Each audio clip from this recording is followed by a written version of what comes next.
It's the Ostrom Avenue Podcast, and it starts right now. Hello and welcome to another episode of the Ostrom Avenue Podcast. It is Masters Friday, April 12th, recording this in the morning around 10 o'clock. As you can see, if you're watching this on YouTube, I've got all my golf stuff right behind me over here. I've got the Masters on the TV over there. Got the as we PGA do Tour this. hat on there. No, this would be the PGA Championship hat, please. Sorry. I could never support the PGA Tour with a hat. I'll watch it, but I don't got any PGA Tour merchandise. That voice you heard there, Mr. Jordan Leonard, as always. Jordan, how are you on this Friday morning? I'm doing good. Slept in a little bit. The weather's getting nicer, which is always nice. But yeah, I'm doing good. Yeah, it's warm outside. Looks to be a little windy as I look out my window as branches are blowing in the wind. It's overcast here in Syracuse, but it's in the 50s and 60s, which is what you love to see. I have been one to always say, if it gets over like 75, then that's a little too hot for me. 60s is my ideal spot. I love it in the 60s. I get too sweaty. I love it. I get too uncomfortable. I love it in the 60s. Jordan, I know you're a Florida man, so you're accustomed to the 80s and the heat. But let's bring in the third member of the team, AJ Myers. How are you? Good. I'm loving the weather. Anytime it's above 50 in Syracuse, I got a smile on my face. It's Exactly. It's a beautiful day to record a podcast. And as always, today's episode brought to you by Empire Hearing and Audiology. We thank them very much for their continued support of the show. Once again, another robust agenda today between the three of us. We're going to start off, as we talked about last week, talking some spring football. The spring game just 1 week away. I know Jordan's got some football takes. He's the football guy. He's got some stuff burning on his chest to get out to you. We'll talk about, we were thinking about recording earlier this week, and then there was no news. So we're like, let's hold off a little bit. And look at that. We got a bunch of basketball news late in the week to discuss here. So we'll get to that. Big lacrosse game tomorrow down in Chapel Hill that Jordan will be at. Oh, I'm jealous. I would love to go to Chapel Hill again. Very, very jealous.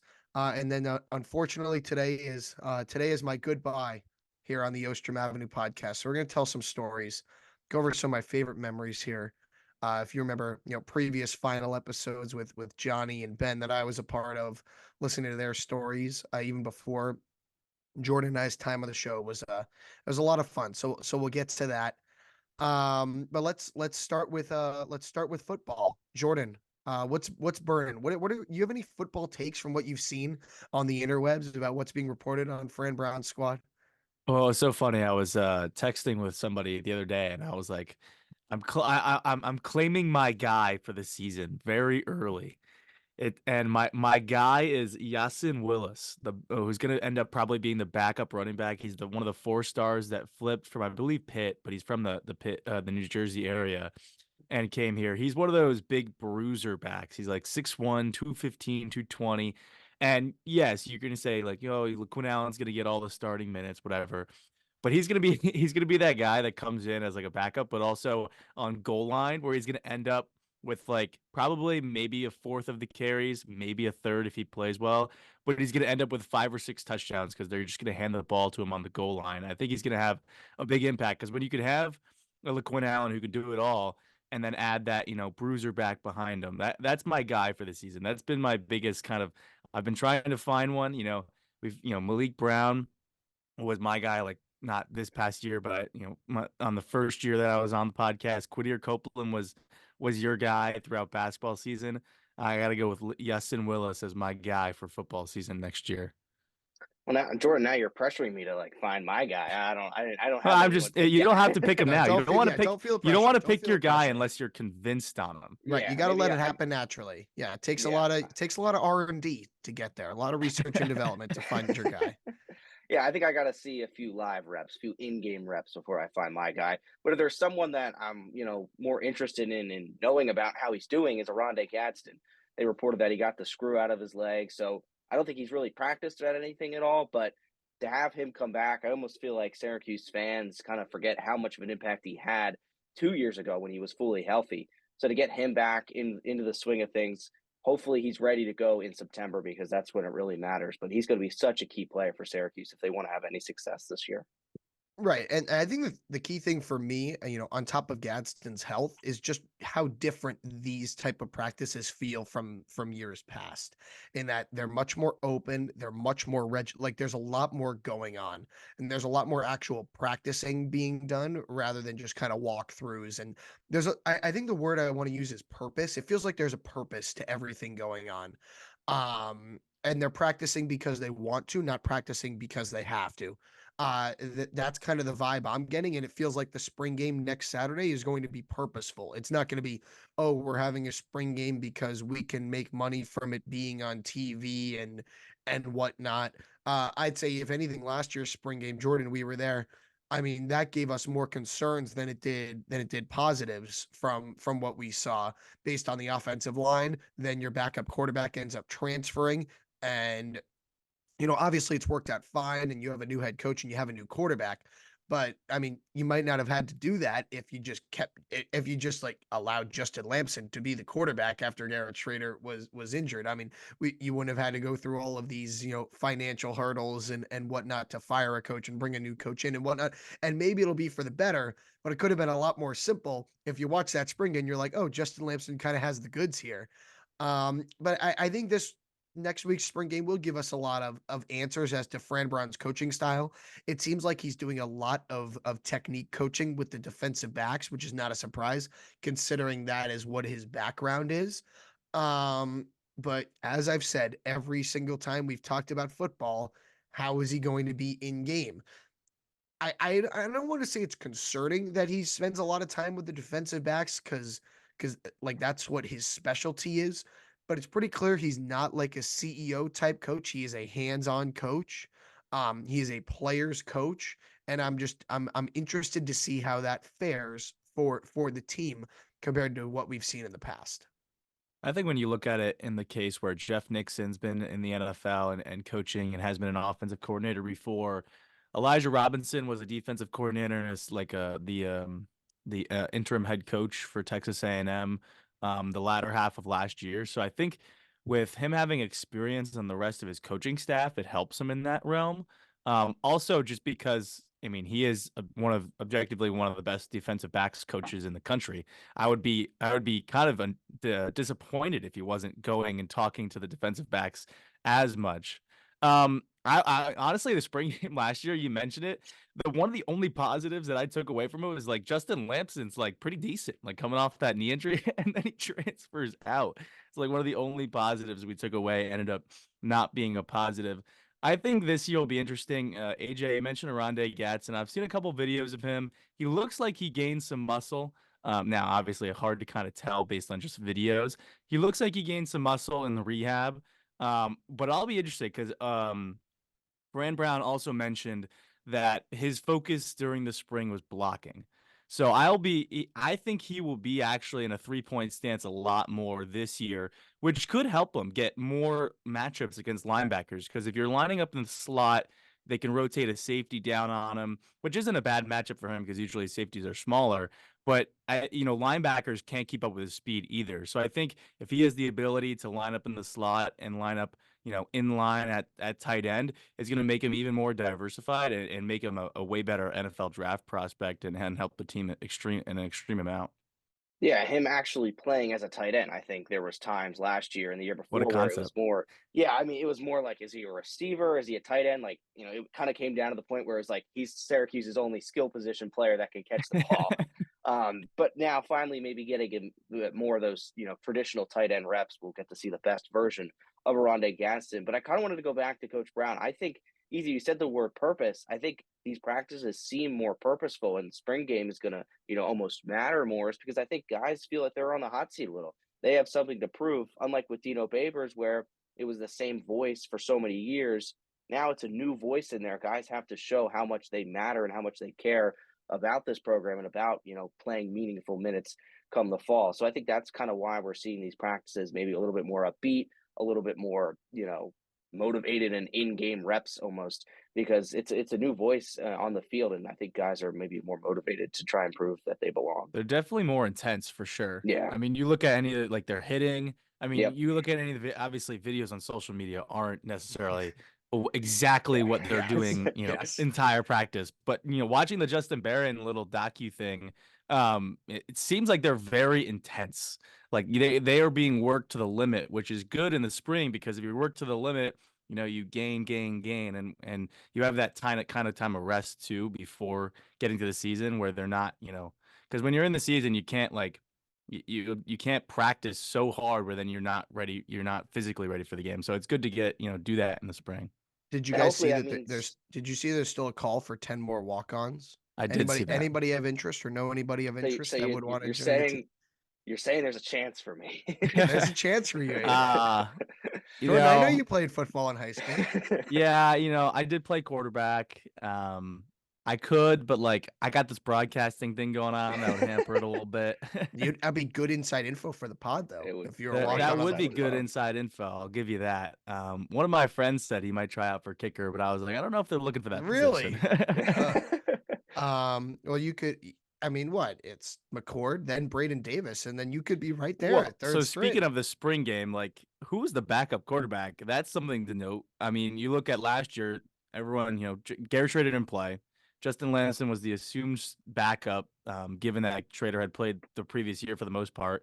Who's the backup quarterback? We all know Kyle McCord's going to start, assuming he's healthy. But the assuming healthy part, like who would be next in line to go into the game? Because Carlos Del Rio Wilson sure did not show any positive signs that I would have any confidence in, and even Braden Davis, like we didn't really get a chance to see him. They didn't give him a chance to throw the ball to any sort of extent, which is concerning because, I mean, yeah, sure, he was a freshman or a redshirt freshman, but he's playing collegiate football. Let the man throw the ball. He's clearly talented enough to make it to the D1 level.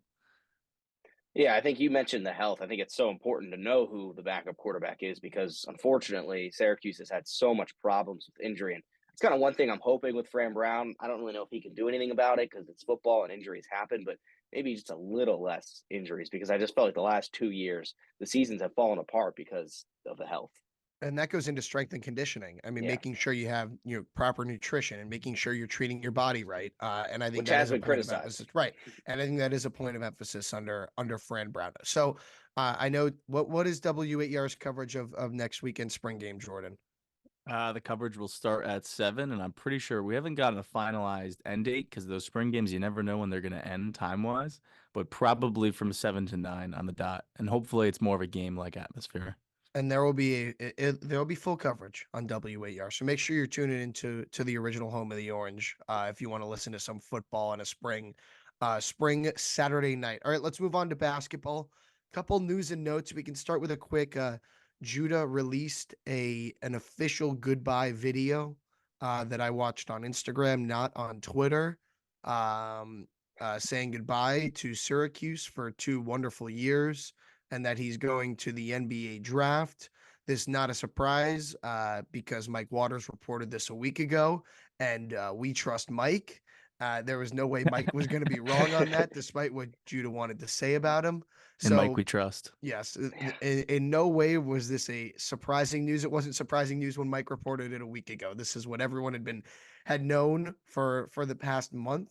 It's just now official, and it is a new chapter that Judah is moving on. Congratulations to him. I hope he has a very successful NBA career. I guess, why did he come back to school to kind of, do what evaluators told him when he went through the NBA draft process last year? And did he have a good season? Yes. I mean, statistically, he had a very good season, but I'm just not sure he improved on the things he needed to improve on to improve his draft stock is where I'm at. Yeah, I mean, you've mentioned the stats before. Like his shooting outside of layups and like little bunnies around the rim is pretty poor. Let's see where they finished at. He probably ended up shooting over 30% from 3, but he doesn't take that many threes, and he just happens to make. Well, I don't want to say happens to. He makes a percentage of his threes. He just doesn't take many, and his shot kind of looks a little bit ugly. Going back to the video, though, it was very interesting. He never said the NBA in the video. It was very vague. So Syracuse basketball clarified in the comments on Twitter. I know you couldn't see the Twitter posts, Ethan, but they clarified the next chapter being the NBA. And I was like, why didn't he just specify in the video? Yeah, I mean, is that kind of leaving it up in the air if things don't pan out in the NBA? Is he back in collegiate basketball? But I don't think that'll He could happen. I probably go think to the transfer portal with that. yeah, he could, but I think he's going to take some professional route after 2 years of collegiate basketball. But I think, we've kind of come to the assumption is, especially if you watch any NBA basketball, you really can't be a one-dimensional player. And I don't think Judah necessarily is, but with his offensive game, other than, the nifty layups, which he can do. I mean, he's really athletic. He's really quick. He can get to the basket, which that'll help him in the NBA. But in terms of actually shot making from three and even, outside of the paint a little bit, it's not that great. I that's where I think the biggest problem is going to be if he wants to get drafted. Here are his numbers, courtesy of Bart Torvik. Difference between freshman and sophomore year. He played marginally more minutes. His usage rate was up 3%. So like he had the ball even more this year than he did last year. Not a surprise. His effective field goal percentage and true shooting percentage were around the same. Not really much of an improvement there. His assist rate was marginally down. It was still good, but it was marginally down. Turnovers about the same. Steals about the same. His free throw rate went up almost 17%. So he was getting to the line even more this year, which obviously is I would say his best skill is his ability to get to the free throw line. Which is a very impressive skill. He shot around 75%, which is totally Solid. fine. But I mean, if you're getting to the free throw line at the rate at which he does, I think you'd probably want him to be an 80+% free throw shooter. Especially in the NBA. He shot 264 free throws this season. That was 80 more than he shot last year. His on 2-pointers, he was around 48%. He shot literally 2 more 2-point shots than he did last year. So just about the same percentages, were about the same. And then on 3-point shots, he shot 17 more threes this year than he did last year, and his percentage went down 2.5%. So he shot under 28% from three. Not good. Not what you want. So those are the numbers. Not Numbers really don't any lie. right. It's good, but there's no like tangible improvements. So that's a concern. Like, could I see a team taking a flyer on him late in the second round? Yes. Would I bet on it? No, I would not. I don't even know if teams would. Like, I mean, in the NBA, I've seen you him need to pop be up. able to I've seen him shoot. pop up some places, but not a lot. Popping up in mock drafts in the NBA is always weird, though. Especially just because of the 2 rounds. People trade picks all the time. You just need to be able to shoot, as AJ said. Like, if you can't shoot from three, if you shoot a solid percent from inside the arc, the best skill that he has, the most marketable skill, is being able to get to the free throw line. But again, he shoots 75% from the free throw line, so he probably needs to get that up to 80 plus. Like, I mean, you look at, this is not an apples to apples comparison, but like, people know Trae Young as what, a 3-point shooter, and his ability to get to the free throw line. So like, if you can get to the free throw line, that's great. But like, you need to be able to shoot in the NBA because people aren't going to let you drive down the lane like maybe you were able to in college. And he is athletic; he can get himself to the lane and to the tin. But again, if you can't shoot from three, that's what the NBA is all about now. If you watched any NBA game of late, there's a lot of free throws, and not to my liking, but that'll help him. But then if you get to the line, and you don't make them, then that's a problem. And I would love to see. I think it'd be really neat to see him get drafted late in the second round, but I think he'll probably go undrafted, then take like a G League route. Yeah, that would be what I expect as well. So speaking of departures, Jerry McNamara, we know officially coaches Siena. We talked about that last week. And I think to the surprise of many, the Orange have locked in on an assistant coach hire. It hasn't been officially announced, but Dan Engelstad reported as the new assistant coach. He officially resigned from Mount St. Mary's. It has not been officially announced by Syracuse, but Pete Thamel of ESPN reporting the head coach at Mount St. Mary's becoming probably the lead assistant, I would imagine, at Syracuse. Here's just some information. 6 seasons, made the NCAA tournament in 2021. So he's been a head coach for over a decade at this point. He's from Bethesda, Maryland, just outside of Washington, D.C.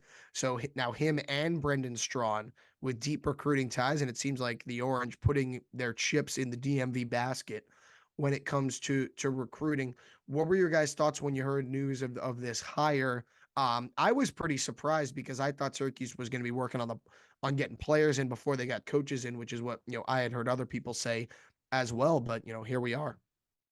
Yeah, I wasn't expecting it for sure. I think, I was listening to Brent, and Brent was also saying that, expect them to go get players before a coach. I was also just not expecting it because I didn't know who the Mount St. Mary's could, like, there was no rumors at all of who the potential next assistant coach was. And then all of a sudden, oh, here's the next assistant coach, according to sources. Um, I do like the hire. I mean, he's got head coaching experience, which I think will help Adrian Autry to have somebody else on the staff, whatever level it's at. I mean, he was in the Mid American Athletic Conference or whatever, Metro Atlantic Athletic Conference, if I could speak for a second. But any head coaching experience that he can bring to his staff to help him as he kind of adjusts to that head role, I think is huge. You mentioned the DMV ties. That's a big area of recruiting. That's where half of the roster came from last year, whether it be Justin Taylor, Malik Brown, Judah Mintz, Donnie Freeman's coming from that area now. So I think that's huge. Benny too. Didn't end up working out, but Benny too. So yeah, I think, the combination of the head coaching experience to help out Autry and the recruiting ties, it makes a lot of sense. Yeah, I think anytime an assistant comes in, like the first thing for me is I think of is how they help develop the players, because usually, especially in college basketball, I feel like the head coach is really doing everything with the plays. But given that he does have that head coaching experience, I think it will be interesting maybe if Autry leans on him in, certain aspects of a game. But I think it really just comes down to how well he'll, help develop players, because I think that's what Jerry McNamara's, biggest accolade was how good he was at developing players and helping players adapt to the collegiate game and just grow as a player. Absolutely. And as I've been saying for the last 4 weeks, I know that kind of off the board, nobody expecting it. I will continue to trust Adrian Autry, and I have faith in everything he's doing, roster wise, coaching wise, decision. I just trust the guy. I think as I said, I think he's got the goods. The DTS eye test says trust Adrian Autry. I think that might be my final take here, is that truly I'm not sure what could happen that I would not still have faith in Adrian Autry at this point, this offseason. That's kind of where I'm planting my flag, and really not much is going to change that. I just have faith in the guy. I think he knows what he's doing. I think he's made good hires. I think he's working the portal well. I think he's building this roster much better than it was last year, learning from what was a very interesting season last year. And that kind of brings us to filling out the roster. A couple transfers visiting this weekend, as reported by Mike Waters. Jair Davis, 6'7" forward from Delaware, and Dakota Lefu, a 6'5" guard from Mount St. Mary's, who just played for Dan Engelstad. Let's start with Davis, 6'7", averaged 17 points and 7.5 rebounds for Delaware last season. Second team All Colonial Association, CAA, I think, or whatever it is. Colonial Athletic Association. Yeah, see, I knew it was CAA. All these abbreviations are just too long. Yeah. So he's played 3 seasons at Delaware after sitting out a year at Providence. So this will be his 5th year. And then Lefu, 4 years at Mount St. Mary's, averaged 17.5 points, 4.5 rebounds, and 4 assists last year. 36.5% 3-point shooter. Could he follow his former head coach to Syracuse? That's kind of what people are saying and connecting the dots right now. I mean, if I were Syracuse and you're getting these 2 guys on campus to visit, I mean, just like Eddie Lampkin, I don't think you want him leaving campus without a commitment, right? No, absolutely. And they bring 2 different skill sets, which is great. I mean, Dakota Lefu is a taller guard that can shoot the 3. He's 38% 2 years ago, 36.5% last year. And they're both averaging double-figure points, which is to be expected if you're transferring from the mid-major level to the Power 5 level. But also Jair Davis, I think, is the most interesting one. Lefu will bring that shooting that you need to kind of pair with Chris Bell and, have Chris Bell not be the only sharpshooter.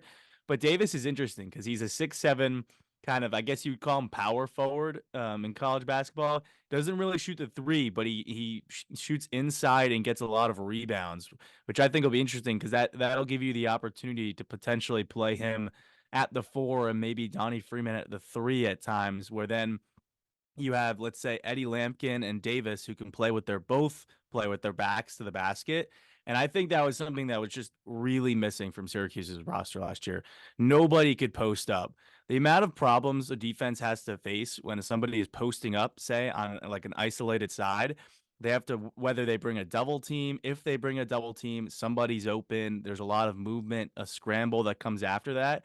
Like if they can have multiple guys that they can trust, in the post, backing down guys that can pass, that can score, that can get rebounds, that I think that's huge for this roster next year. Yeah, I think both pieces can add something, but I do think the first thing that kind of jumped out to me is that it is going to be a jump in level. They're going to go to the ACC. I think there is going to be, they may, even though they're veteran players are going to be fifth years, I think they'll still lack some experience. So I don't think I'm not as excited as I was for, previous transfers that have already, been rumored or are coming in, but I still think it adds depth, which that was another issue that Syracuse had last year, is that there were times when you looked on that bench and there just weren't any options. You bring in these guys, you can go to that bench now and actually have an impact. I'll counter your point a little bit, Jordan. Where you don't want to have two absolute non-shooters on the floor at the same time. And have two people kind of trying to back down to the basket. I mean, Davis to me screams Donnie protection. Like, oh, Donnie's going to start. It's going to happen. There's no doubt in my mind that Donnie's going to start. He screams, okay, sixth man, potential, and giving Donnie a spell, he could give Bell a spell if he needs one. And because Donnie can shoot the ball, he can play the three a little bit, even at 6'9". But if Lefty can, I don't know if he's a point guard, but he can definitely be kind of a lead guard. Him and JJ, I think could play well off one another, and though I do think a little bit similar in the way they play from what I've gathered. But I think Davis would be, because you don't really have a backup forward right now to play behind Donnie. Exactly. So this would be, I think you need a little bit of Donnie protection to come off the bench, and Davis with his scoring prowess at Delaware, I think would be a really good bench option for Syracuse. No, yeah, I wasn't saying that Davis would start. He obviously would not start. I just think in countering your point to the two players that are non-shooters on the floor, I think there's a complete difference when there are two shooters or multiple shooters that are multiple players that are non-shooters on the floor. If they can't back down in the post, that's even worse. If you can at least post up, that is like 100 times better than what Syracuse had last year. Because when you have Malik Brown and Naheem on the floor, both can't shoot, both can't back down players. The only place they could really play is the dunker spot and maybe pick and roll. Like that limits your offense much more if instead you can isolate a side, feed the post, a double team comes, and then you have kind of plays off of that. So I think that's like a huge thing where, maybe you have two non-shooters on the floor, but that's then, for 4 minutes at a time, you change kind of the style of your offense where you run it through the post. Yeah, I think last year it was kind of, you got the instance with the Syracuse team where it was just like they were doing the same thing every time they got on offense. It was going to go through Mintz, or they were going to try and find Malik Brown down low or something. You bring in these two guys, you'll have options. You'll have depth, like I just said, but you also have options of how you want to play. And it'll just be new areas to throw at teams. Like, you're in a situation and you need a different style, a different way of getting a bucket. I think with these two guys, if they do commit to Syracuse, they'll just provide options and, a little spice to Syracuse that they didn't have last year. Right. And as we said, this team probably needs to add at least two, if not three more players via the portal. So I don't know if these two are both locks to commit. I would imagine at least one probably does, but I'm not 100% sure.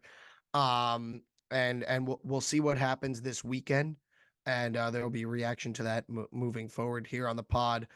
We should note Munir Hima entered the transfer portal. He walked on senior day. Not sure what his basketball future looks like. I had heard he planned to graduate and kind of move on, but then I've heard some contrary things over the past few days. So I'm not 100% sure. We'll see if he continues playing college basketball, but wish him all the best. Just tough injury issues and just not really a role there moving forward with Lampkin and McLeod still in the mix. Let's keep moving it along. Jordan, you're headed to Chapel Hill later this afternoon.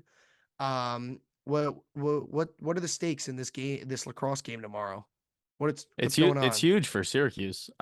Because they haven't played in It's going to be 11 days since Cornell, where they lost in double overtime after having a 7-0 and a 6 goal lead in the fourth quarter. So it's huge for them as a bounce back game. They haven't played in a while. They got the weekend off, which I think is good for the team to kind of reset because they had been playing a lot of games. I mean, if you look at the total number of games played, Syracuse has played 13 and Notre Dame has played maybe 10 at this point, I don't get that. which is crazy to me. But it's huge. I mean, you look at where they are in the ACC tournament right now. If they win against North Carolina or Virginia, they're into the ACC tournament, which is huge because it gives you more opportunities and it really, that ups your RPI. So I don't want to say this is a must win this weekend, but you'd rather win this weekend and then be able to, play against Virginia without hanging over your head where, we need to win or get help. So it's a big game this weekend. Also, you don't want a bad loss. And I'm not saying North Carolina is bad, but if you look at the RPI, they're not as good as every other team that Syracuse has played this year, even including some of maybe the Colgates of the world. That's North Carolina's having such a down year. So you need to kind of get this win, avoid a not great loss. So then, when it comes to NCAA tournament time, that RPI and those, best wins and worst losses are looking a lot better. Yeah, UNC struggling. They've lost 3 straight, and their last 2 defeats were by just a single score. So they also have coming off 2 really difficult games like Syracuse. So I think it'll be interesting to see how both teams respond, right from the get-go. But I think this is a must-win for this team. I think if they don't win, if it's a loss, whether it's a bad loss or a close loss, that Virginia game is just going to have a lot of pressure. And for me, this team under pressure this season hasn't looked that good. I think they kind of almost crumble under pressure a little bit. So if that game has high stakes, I know it's going to be at home against Virginia, but Virginia is a really, really good team. And you don't really want to be put in a situation for Syracuse that Virginia game is like a must-win situation for your tournament hopes. Handle business in Chapel Hill. I know it's on the road, but the Syracuse team, they should beat UNC. Handle business then, and then that Virginia game is just a lot less stressful and a game where maybe you can play a little more, freely and then pull off an upset. Yeah, we know how good our guy Lars Tiffany is in must-win games. The guy's won a couple national championships. His Well, resume. It is in the Dome, and it's Paul True. Gate jersey Yes. retirement day. Yes. So His resume speaks for itself. Jordan, recommend. So, what time's the game on Saturday? 1 p.m., Okay. And how early are you leaving on Sunday? 10 a.m. You might not be able to. I was going to recommend. There's this place on Franklin Street, which is the main street in Chapel Hill, called Sutton's. It's like the ultimate throwback. It's like the varsity of Chapel Hill. It's very cool. I would highly recommend going for lunch if you can. Cool.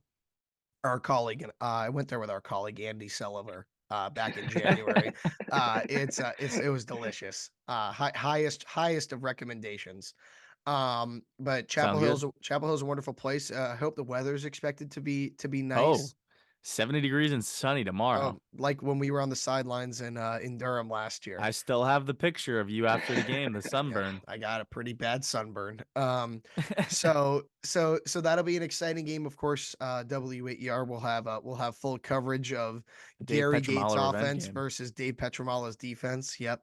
So after he left after last season to take a lateral move as the defensive coordinator at an ACC competitor, and John O'Dearna has simplified things for the Syracuse defense, and they've been better off. I guess besides this Cornell game, I do want to talk about Gary Gates' comments though that Brent tweeted yesterday, where he said he had concerns before the game about one of the officials not being up to speed for the type of game it was going to be.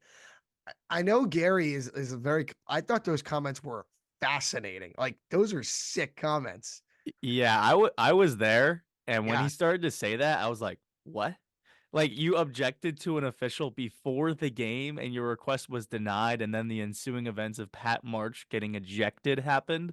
Now, he didn't clarify whether or not the official he was concerned about was the one who ended up making the ejection call. But I find that interesting because there's no reason to just make that up. Like that's got to be fact because otherwise that would just be dumb.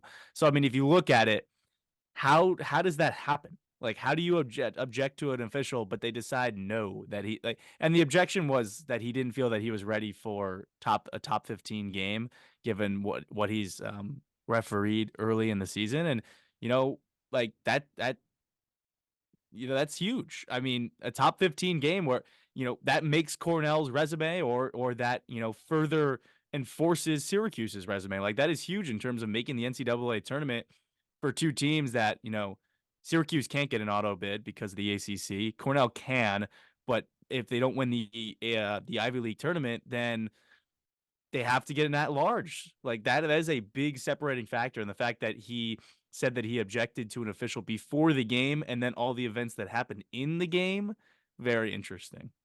Yeah, I was at post-game press conference after that Cornell game, and I felt like Gary Gait was kind of holding something back from the official because he mentioned it. He kind of like just muttered like under his breath, like, "Oh, yeah, the official didn't really handle the game well, and there was all these calls I didn't like."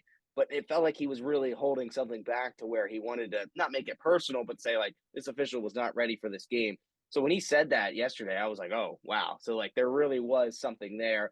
But I don't really like him saying this necessarily because I think if you're Syracuse and if you're Gary Gait, you got to put that in the past now. You got to focus on UNC. If you're still dwelling on events that happened in Cornell in a game that didn't go your way, it doesn't really speak confidence to me in how you're readying your team for UNC.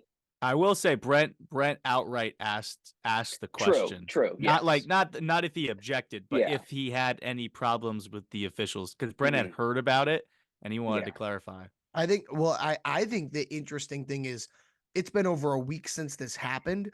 So Yeah. it feels like if you're going to have an outburst at the officials, it would happen post game.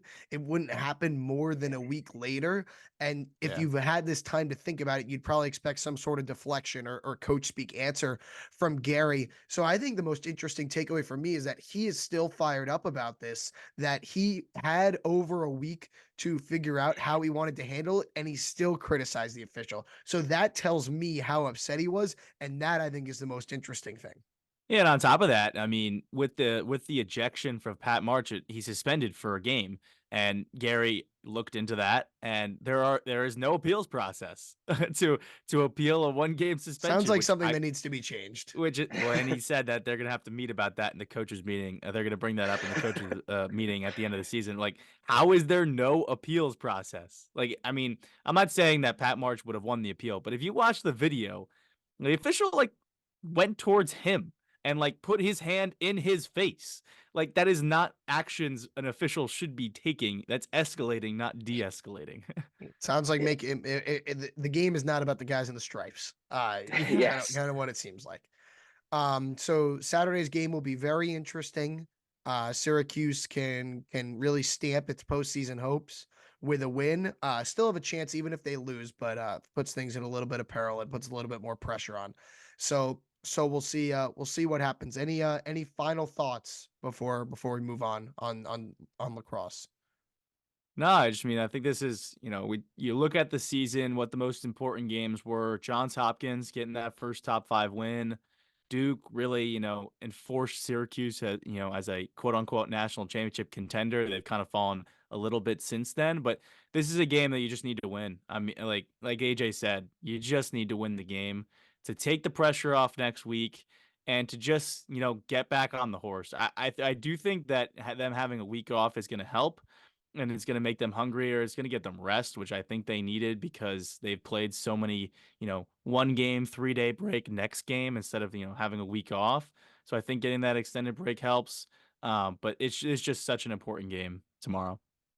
Yeah, I think Syracuse, when they beat Duke, that was the best game under Gary Gait, period. Can they return to that form? Because after that game, we've kind of mistakes have creeped in. They haven't looked as good as they did when they beat Duke.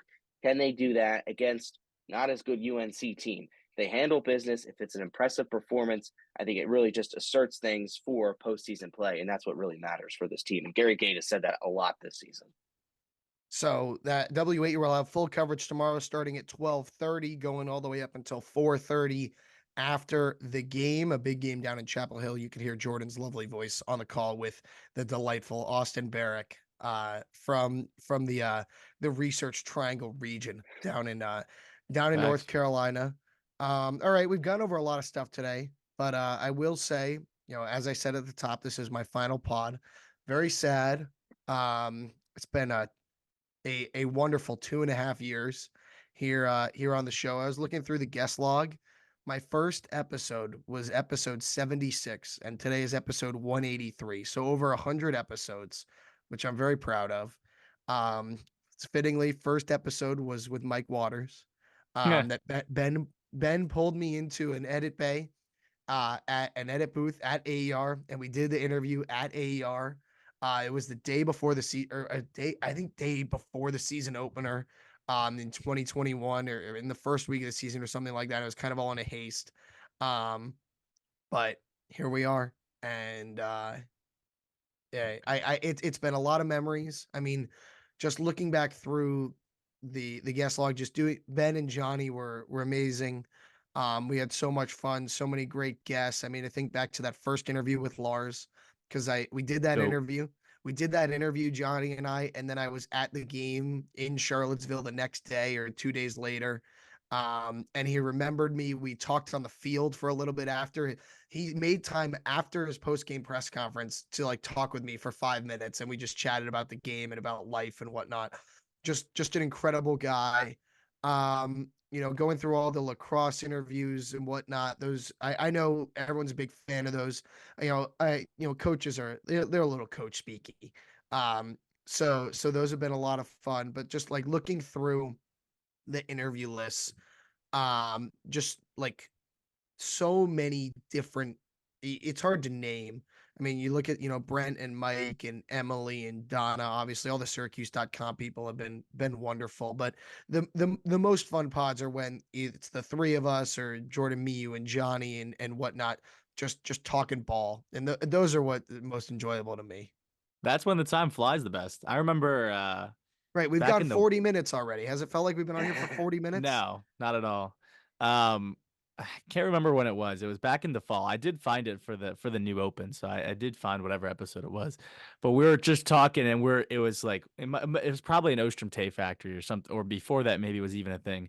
But we were talking about whatever, and I was like, "There's nothing better than Felicia Leggett Jack interacting with Ian McIntyre on Twitter," and Ethan was beside himself that he did not make that take first.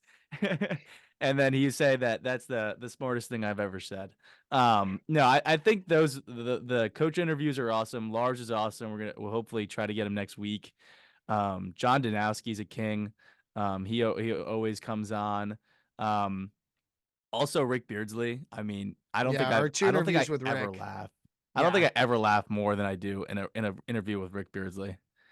Just look at the podcast we did for the Jerry McNamara Hakeem Work jersey retirement game last year with Jason Horowitz and Brent. That was one of my favorite episodes, one of our longer episodes.